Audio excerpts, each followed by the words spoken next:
जय श्री कृष्ण दोस्तों, आप सबका अपने चैनल पुण्य धर्म में स्वागत है। दोस्तों, आज हम सब मकर संक्रांति के अवसर पर मकर संक्रांति कथा का श्रवण करेंगे। इस साल 2025 में मकर संक्रांति 14 जनवरी दिन मंगलवार को बड़े ही धूमधाम से मनाया जाएगा। मकर संक्रांति के दिन सूर्य उत्तरायण होते हैं, यानी इस दिन सूर्य उत्तर दिशा की ओर बढ़ते हैं। ज्योतिष शास्त्र के अनुसार इस दिन सूर्य मकर राशि में प्रवेश करते हैं। मकर संक्रांति के दिन ही मौसम में भी बदलाव आता है। इस दिन स्नान, दान, पूजा पाठ और तिल खिचड़ी खाने का खास महत्व है। पौराणिक मान्यताओं के अनुसार मकर संक्रांति के दिन ही सूर्यदेव अपने पुत्र शनि से मिलने उनके घर जाते हैं। यह पर्व पिता पुत्र के अनोखे मिलन से भी जुड़ा है। इस दिन सूर्य देव और शनि देव की कथा पढ़ना बहुत ही शुभ माना जाता है। माना जाता है कि यह कथा पढ़ने या सुनने मात्र से ही शनि दोष से राहत मिलती है। मकर संक्रांति की पौराणिक कथा। पुराणों के अनुसार सूर्य देव और उनके पुत्र शनि देव के संबंध अच्छे नहीं थे। इसके पीछे की वजह थी सूर्य देव का शनि की माता छाया के प्रति उनका खराब व्यवहार। दरअसल जब शनि देव का जन्म हुआ तो उनका काला रंग देखकर सूर्य देव क्रोधित हो गए और उनके जन्म के दौरान कहा था कि ऐसा पुत्र मेरा नहीं हो सकता। शनि देव के जन्म के बाद से ही सूर्य देव ने शनि देव और उनकी माता छाया को अलग कर दिया था। यह दोनों जिस घर में रहते थे उसका नाम कुंभ था। सूर्य देव के इस व्यवहार से उनकी पत्नी छाया बेहद क्रोधित हुई और उन्होंने सूर्य देव को कुष्ठ रोग होने का श्राप दे दिया। इस श्राप से क्रोधित होकर सूर्य देव ने छाया और शनि देव का घर जलाकर राख कर दिया। इसके बाद सूर्य देव की पहली पत्नी संज्ञा से हुए पुत्र यम ने सूर्य देव को छाया के श्राप से मुक्त कराया।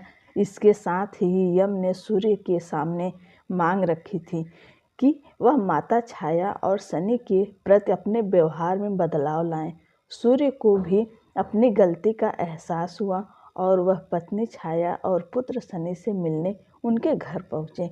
जब सूर्य शनि के घर पहुँचे तो देखा कि वहाँ सब कुछ जलकर बर्बाद हो गया था।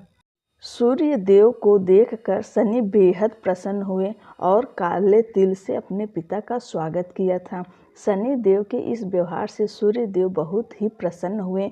उन्होंने शनि देव को एक नया घर दिया जिसका नाम मकर था। सूर्य के आशीर्वाद से ही शनि देव दो राशियों कुंभ और मकर के स्वामी हो गए। सूर्य देव ने शनि देव को आशीर्वाद दिया कि वो जब भी उनसे मिलने उनके घर आएंगे तो उनका घर धन धान्य से भर जाएगा। सूर्य देव ने कहा कि मकर संक्रांति के मौके पर जो लोग भी मुझे काले तिल अर्पित करेंगे उनकी जीवन में सुख समृद्धि आएगी।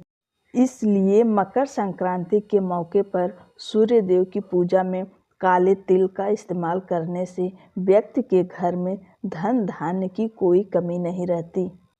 सूर्य संस्कृत में मकर संक्रांति का पर्व ब्रह्मा, विष्णु, महेश, गणेश आदि शक्ति और सूर्य की आराधना एवं उपासना का पावन व्रत है जो तन मन आत्मा को शक्ति प्रदान करता है। संत महर्षियों के अनुसार इसके प्रभाव से प्राणी की आत्मा शुद्ध होती है, संकल्प शक्ति बढ़ती है, ज्ञान तंत्र विकसित होते हैं। मकर संक्रांति इसी चेतना को विकसित करने वाला पर्व है। यह संपूर्ण भारतवर्ष में किसी न किसी रूप में आयोजित होता है। विष्णु धर्म सूत्र में कहा गया है कि पितरों की आत्मा की शांति के लिए एवं सस्वार्थ वर्धन तथा सर्व कल्याण के लिए तिल के 6 प्रयोग पुण्यदायक एवं फलदायक होते हैं। पहला, तिल जल से स्नान करना, तिल दान करना, तिल से बना भोजन करना, जल में तिल अर्पित करना, तिल से आहुति देना, तिल का उपटन लगाना। सूर्य के उत्तरायण होने के बाद से देवों की ब्रह्म मुहूर्त में उपासना का पुण्य काल प्रारंभ हो जाता है। इस काल को ही परा अपरा विद्या की प्राप्ति का काल कहा जाता है। इसे साधना का सिद्ध काल भी कहा गया है। इस काल में देव प्रतिष्ठा, गृह निर्माण, यज्ञ कर्म आदि पुनीत कर्म किए जाते हैं। मकर संक्रांति के दिन पूर्व से ही व्रत उपासना में रहकर योग्य पात्रों को दान देना चाहिए। रामायण काल से भारतीय संस्कृति में दैनिक सूर्य पूजा का प्रचलन चला आ रहा है। राम कथा में मर्यादा पुरुषोत्तम श्री राम द्वारा नित्य सूर्य पूजा का उल्लेख मिलता है।